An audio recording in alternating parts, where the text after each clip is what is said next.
السلام علیکم ورحمۃ اللہ وبرکاتہ۔ الحمد للہ رب العالمین والصلاة والسلام علی رسولہ الکریم نبینا محمد وعلہ وصحبہ اجمعین ومن تبعهم بإحسان إلى يوم الدین اما بعد۔ قال اللہ سبحانہ وتعالی فی القرآن المجید وما اصابکم من مصیبۃ فبما کسبت ایدیکم ویعفو عن کثیر۔ ناظرین کرام، پھر سے میں آپ حضرات کے سامنے ایک نئی ویڈیو کے ساتھ حاضر ہوا ہوں۔ اس ویڈیو کا عنوان ہے، ٹاپک ہے کہ ہم پر مصیبتیں کیوں آتی ہیں اور کن کن لوگوں پر آتی ہیں۔ ناظرین کرام، اگر آپ اس روئے زمین پر طائرانہ نظر ڈالیں تو آپ کو معلوم ہوگا، آپ دیکھیں گے کہ مختلف انسان مختلف مصیبتوں میں مبتلا ہوتا ہے، خواہ وہ کسی بھی طبقے سے تعلق رکھنے والا ہو، چاہے وہ گناہ گار ہو یا نیکوکار، مومن ہو یا مشرک، امیر ہو یا غریب، مرد ہو یا عورت، ہر کوئی کسی نہ کسی مصیبت میں مبتلا نظر آتا ہے۔ تو پھر ہر شخص کے ذہن میں سوال پیدا ہوتا ہے کہ مصیبتیں کیوں آتی ہیں اور کن کن لوگوں پر آتی ہیں۔ تو آئیے میں آپ حضرات کے سامنے آج اس کی مکمل وضاحت کروں۔ کتاب و سنت کا بغور مطالعہ کرنے سے یہ بات واضح طور پر معلوم ہوتی ہے کہ یہ مصیبتیں، یہ پریشانیاں، یہ تکالیف جو لوگوں پر آتی ہے، ان کے چند اسباب ہیں، چند وجوہات ہیں۔ ان میں سب سے پہلا سبب جس کو ہم اور آپ بہت اچھی طرح جانتے ہیں، اور وہ یہ ہے کہ ہمارے گناہوں کے سبب، ہمارے بدعمالیوں کی وجہ سے، ہمارے برے کرتوتوں کی وجہ سے اللہ تبارک و تعالی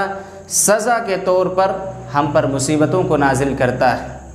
اور اللہ تبارک و تعالی ہمیں پریشانیوں میں، مصائب میں، مشکلات میں مبتلا کر دیتا ہے۔ اور اسی کی طرف اشارہ کرتے ہوئے اللہ تبارک و تعالیٰ نے ارشاد فرمایا کہ وما اصابکم من مصیبت فبما کسبت ایدیکم ویعفو عن کثیر، کہ تمہیں جو بھی مصیبتیں پہنچتی ہے وہ تمہارے اپنے ہاتھوں کی کمائی کی وجہ سے ہیں، وہ تمہارے برے کرتوتوں کا نتیجہ ہے، اور اللہ تبارک و تعالیٰ بہت ساری چیزوں سے درگزر فرما لیتا ہے، بہت ساری چیزوں کو معاف فرما دیتا ہے۔ اور یہ مصیبتیں، یہ پریشانیاں، یہ مشکلات جو سزا کے طور پر آتی ہے، یہ گناہ گاروں کے لیے ایک تنبیہ ہوتی ہے تاکہ وہ اس گناہ سے باز آ جائیں، اس گناہ کو ترک کر دیں۔ اور اللہ تبارک و تعالیٰ اسی کی طرف اشارہ کرتے ہوئے ارشاد فرمایا کہ ظہر الفساد فی البر والبحر بما کسبت ایدی الناس، کہ خشکی اور سمندر میں فساد پھیل چکا لوگوں کی بدعمالیوں کی وجہ سے، لیذیقہم بعد الذی عملوا لعلہم یرجعون، تاکہ اللہ تبارک و تعالیٰ انہیں ان کے بعض برے کرتوتوں کو مزہ چکھائیں، شاید کہ وہ پلٹ آئیں، شاید کہ وہ باز آ جائیں۔ اسی طرح اللہ تبارک و تعالیٰ نے دوسری جگہ پر ارشاد فرمایا وَلَنُذِيقَنَّهُم مِّنَ الْعَذَابِ الْأَدْنَىٰ دُونَ الْعَذَابِ الْأَكْبَرِ لَعَلَّهُمْ يَرْجِعُونَ، کہ ہم انہیں ضرور قریب ترین عذاب کا مزہ چکھائیں گے، چھوٹے چھوٹے عذاب کا مزہ چکھائیں گے بڑے بڑے عذاب سے پہلے، تاکہ وہ پلٹ آئیں، باز آ جائیں۔ تو معلوم یہ ہوا کہ یہ مصیبتیں، یہ پریشانیاں، یہ تکالیف جو سزا کے طور پر آتی ہے، یہ گناہ گاروں کے لیے ایک تنبیہ ہوتی ہے۔ اللہ تبارک و تعالیٰ وقت رہتے اسے تنبیہ کرنا چاہتا ہے۔ اگر انسان متنبہ ہو جاتا ہے، ان مصائب و مشکلات کے آ جانے کے بعد اپنی اصلاح کر لیتا ہے، اللہ تبارک و تعالیٰ کی طرف رجوع کرتا ہے، توبہ و استغفار کا راستہ اختیار کر لیتا ہے، تو پھر اللہ تبارک و تعالیٰ ان کی مصیبتوں کو، پریشانیوں کو، مشکلات کو دور فرما دیتا ہے اور انہیں بخش بھی دیتا ہے۔ صحیح بخاری کی روایت ہے، پیارے نبی صلی اللہ علیہ وسلم نے ارشاد فرمایا کہ ما یصیب المسلم من نصب ولا وصب ولا هم ولا حزن ولا اذى ولا غم حتى الشوكة يشاقها الا كفر الله بها من خطاياه، کہ پیارے نبی صلی اللہ علیہ وسلم نے فرمایا کہ مسلمان کو جو بھی پریشانی، غم، رنج، تکلیف اور دکھ پہنچتا ہے، حتیٰ کہ اگر اس کو کوئی کانٹا بھی چبھتا ہے تو اللہ تبارک و تعالیٰ اس کے ذریعے سے ان کے گناہوں کو معاف فرما دیتا ہے۔ اسی طرح جب اللہ تبارک و تعالیٰ نے قوم یونس پر عذاب کو بھیجا تو تمام لوگوں نے مل کر اجتماعی توبہ کی اور ایمان کے راستے کو اختیار کیا تو اللہ تبارک و تعالیٰ نے ان سے اپنے عذابوں کو دور کر دیا۔ لیکن اگر انسان ان مصائب کے آ جانے کے بعد، ان مشکلات کے آ جانے کے بعد بھی گناہوں پر اصرار کرتا ہے، اپنے گناہوں سے باز نہیں آتا، گناہوں کو ترک نہیں کرتا، اللہ تبارک و تعالیٰ کی طرف رجوع نہیں کرتا، توبہ و استغفار کا راستہ اختیار نہیں کرتا، تو پھر اللہ تبارک و تعالیٰ کے غضب کا مستحق بن جاتا ہے، اور اللہ تبارک و تعالیٰ ان پر عذابوں کو مسلط کر کے انہیں ہلاک و برباد کر دیتا ہے۔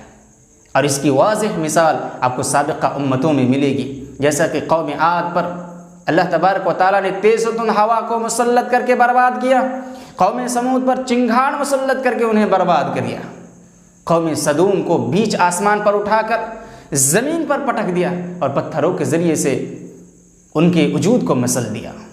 فرعون اور اس کے لشکر کو سمندر میں ڈبو کر رہتی دنیا تک کے لیے اسے عبرت کا سامان بنا دیا۔ یہ تھے پہلا سبب جس کی وجہ سے اللہ تبارک و تعالی ہمارے گناہوں کی وجہ سے، ہمارے برے کرتوتوں کی وجہ سے ہم پر مصیبتوں کو نازل کرتا ہے اور ہمیں مصائب اور پریشانیوں میں مبتلا کر دیتا ہے۔ لہٰذا ہمارا فریضہ یہ بنتا ہے کہ ایسے حالات میں ہم اللہ تبارک و تعالیٰ کی طرف رجوع کریں، ہم گناہوں سے باز آ جائیں، توبہ و استغفار کا راستہ اختیار کریں، ورنہ اللہ تبارک و تعالیٰ ایسا بھی ہو سکتا ہے کہ ہم پر عذابوں کو مسلط کر کے ہمیں بھی ہلاک و برباد کر دے گا۔ اور مصیبتوں کے آنے کے اور بھی بہت سارے اسباب ہیں، ان دوسرے اسباب کو میں اگلے ایپیسوڈ میں ذکر کرنے کی کوشش کروں گا۔ دعائے باری تعالیٰ سے کہ اللہ تبارک و تعالیٰ ہمیں اور آپ کو گناہوں سے بچنے اور زیادہ سے زیادہ نیکی کے کاموں کو کرنے کے توفیق دے، آمین۔ وآخر دعوانا ان الحمد للہ رب العالمین، والسلام علیکم ورحمۃ اللہ وبرکاتہ۔